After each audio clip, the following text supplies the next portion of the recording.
Your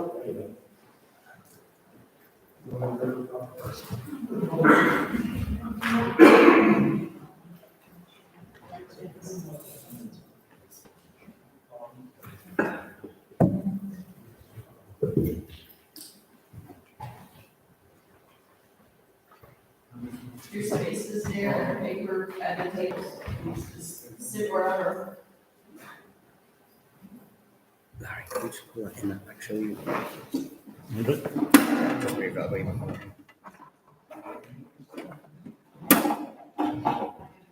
Perfect. Okay.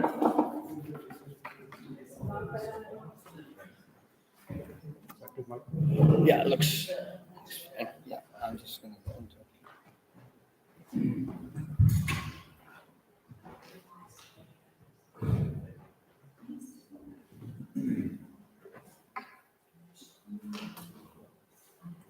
Is it?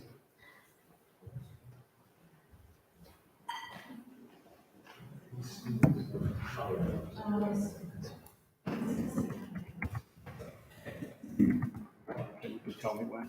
Yeah, we're good. We're good to go.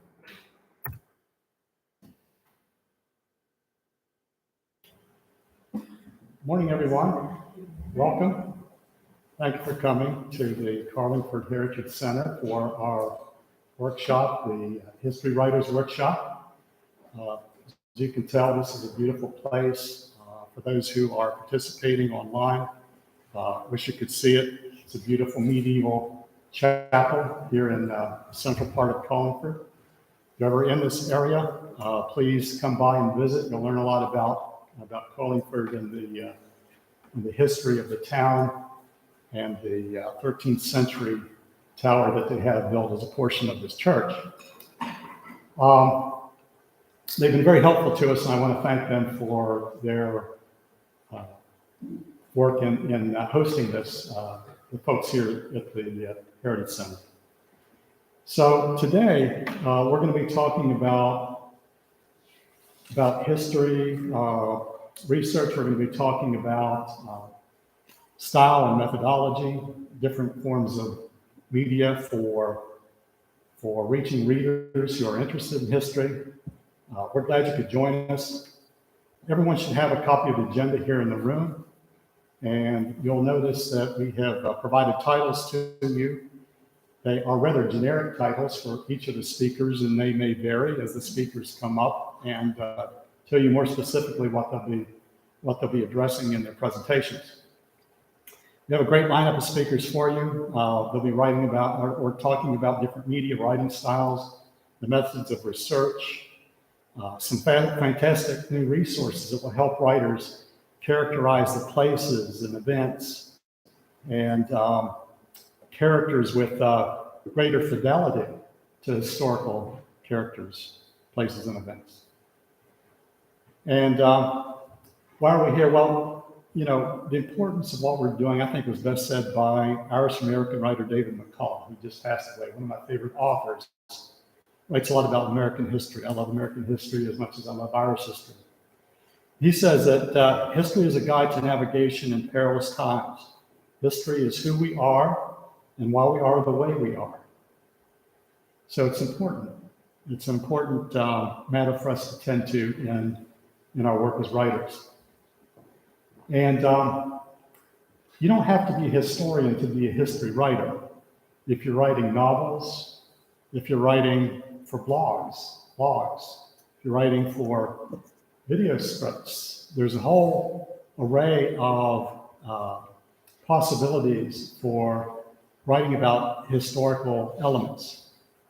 The segments that you write that relate to history, you know, you would want to be able to get that right. So whether you're writing for books, periodicals, next great novel, writers generally want to get it right.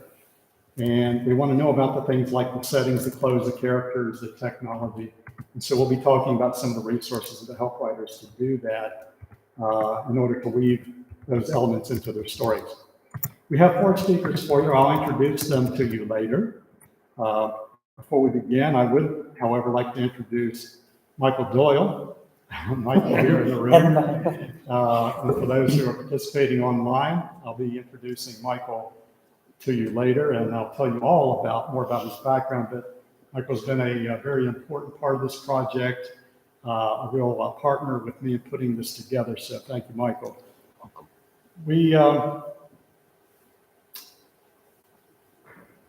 Let's begin the program. We have up first Rua Butler. Rua is an author who his first draft of his debut novel, Swordland, was completed while working as a journalist. He's published by Headline Accent in 2016. It was followed by the second installment, Lord of the Sea Castle, based around the events of the Siege of Benningburn, Ireland's version of the Battle of Hastings, and then the Earl of Strongbow in 2018, which is about the fall of Viking Waterford. In the same year, he earned his master's degree in creative writing at Queen's University Belfast and has worked as a writer in television since 2020. Rua, thank you very much for coming and making the presentation for us.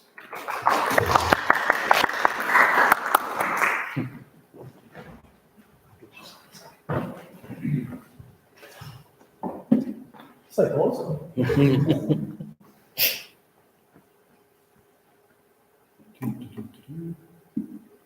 Decided to go really technologically advanced rather than paper. Very technologically advanced. Well, yes, today I am going to be talking about, and forgive me, I'm just going to do a test run. That worked. And about format, style, and storytelling. And I'm hoping that I'll be able to give you some practical advice that will really add that final 1% to the manuscript, and your manuscript that you're hoping to take to market, to give it the best possible chance of success. That's me. And this is very, very advanced presentation. I've obviously put in too many slides. It's stuck. Forgive me, it doesn't seem to be. Let me back out.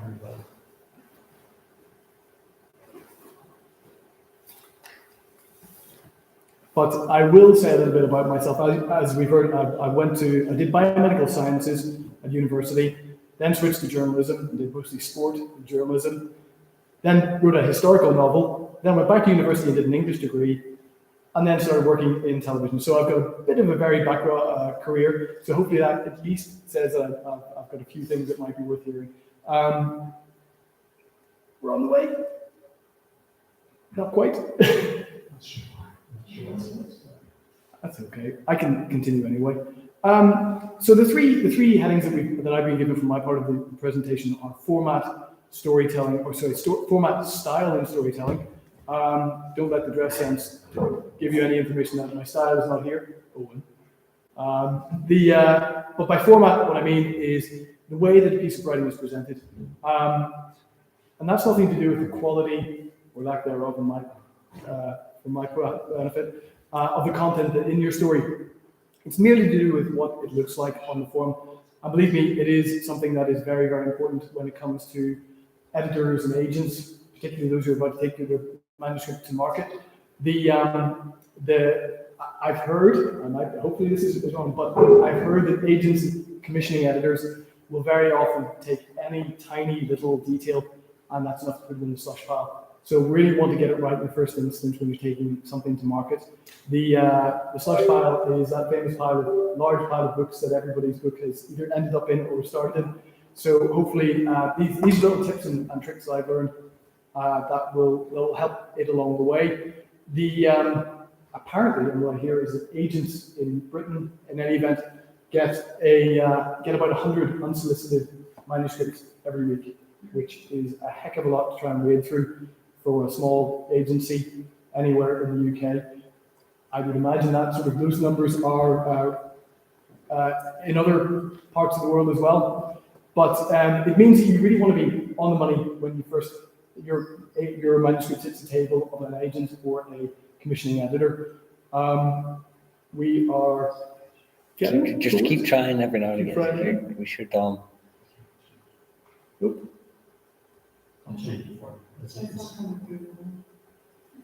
You can see it changing on the screen. I can see it. Unfortunately, it's not transferring to the screen. But listen, I will just continue on with my notes. Formatting.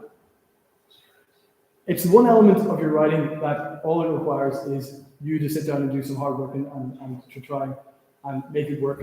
It's and it doesn't matter if it's journalism, science, research papers, historical documents.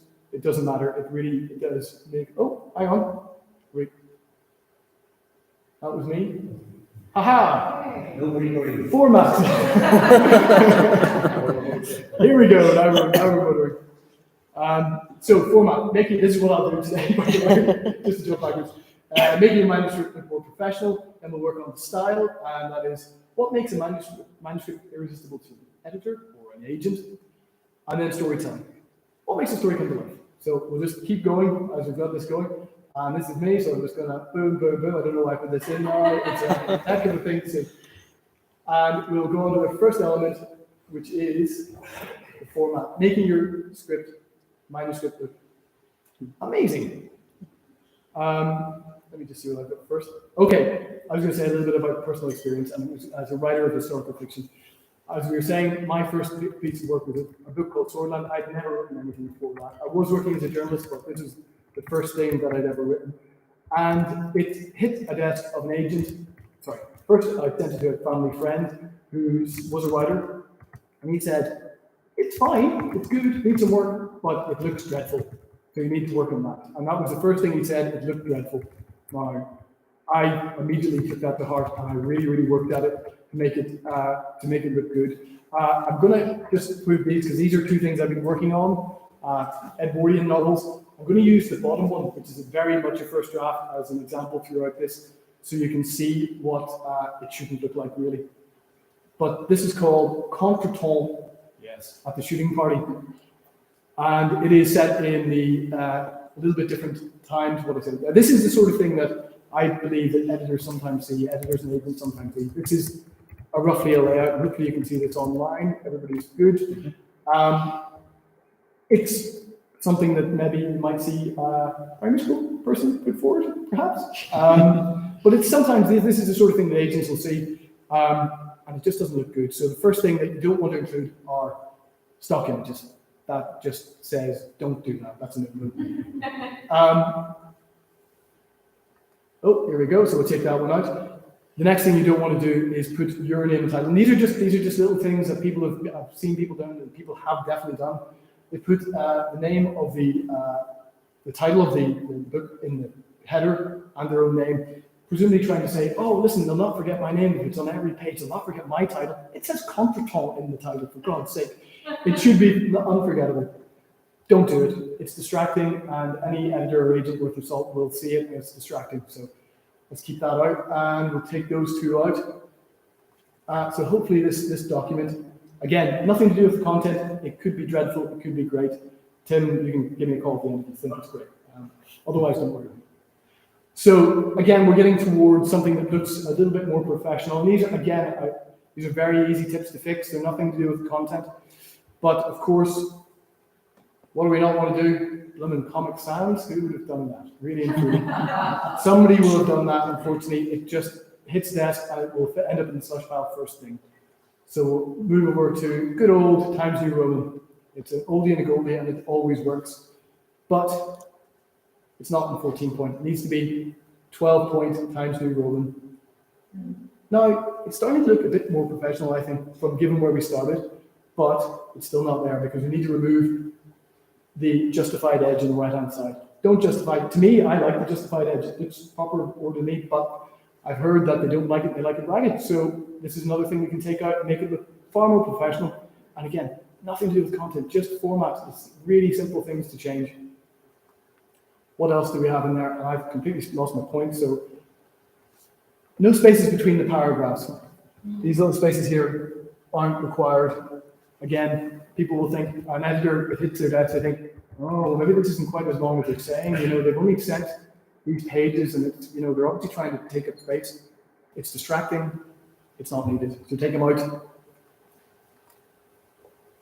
And suddenly, from Times New, or from Comic Sans to Times New Roman to a few very simple tricks and things to remember. We've got to a point of looking a little bit more professional. Again, your book is going to be in black and white. It's going to be in plain old black and white. So let's not have red in this part either. And off we go. Again, a little bit better, a little bit further down the path. But this is just an example of how many mistakes there are to make and things that a person who sees hundreds of unsolicited manuscripts every week will see as soon as they look at that page. Paragraphs. That looks a bit of a mess already because we haven't indented to make the paragraphs. It's very difficult to actually see where the paragraphs are, but there they are. So we've indented, and again, everybody will have their different tastes about how much indent to have, how little indent to have. That looks okay. I think it looks all right. It's not bad. But first paragraph, don't be tricked into putting an indent there because it's the start of a paragraph, it's the start of a new chapter, it's the start of a new scene. And it looks a bit better. I've also changed the heading, the chapter and the chapter title to a little bit central, just to make it a little bit nice. It hasn't changed the content in any way. One last thing, and I don't know if you can quite see it in that example, but this is maybe something that has changed over the last decade or decades. Used to be when I was a kid, double quotation marks were absolutely fine, perfectly fine. Everybody used them. It was in every book I ever read. But for whatever reason, they're not loved anymore. They're not loved. So single quotation marks are the business at the moment. And that is the last thing. So I'm hoping that is to everybody loves it. It's a different kettle of fish. And this is what we have now from having this beforehand. I think it's pretty self-explanatory that the one on the left is much better than the one on the right. These are simple tricks. I made a few of them, thank goodness, when I sent it to Wallace Clark, my dad's friend. He spotted a lot of these problems and was able to point me in the right direction. Or I don't think the book would have been published as soon as it was, or I'd have had to go to 3, 4, 5, 6 more agents to get there. So little tricks, little tips, I would take note of them and change your document to suit them. Other ones that I think we need to remember are not to bind or even put staples or paper clips on your work because it is expensive to bind these things, but it is pointless because I've been actually told by an agent that they ended up ripping the binding, this very expensive binding, ripping the pages out to read them. They got annoyed and that book went, before it was even properly given a proper read, went onto the slush pile and presumably didn't make the grade at that thing. Little tricks, take note and don't fall into the traps. Other ones, make sure and put page numbers at the bottom. It strikes me that most agents and editors like to see page numbers, loose pages, so they can flip, and if it falls to the ground, they can carry it, put them back in order very simply. Likewise, don't go double-sided, go single-sided pages when you're bringing a manuscript to an editor or a agent.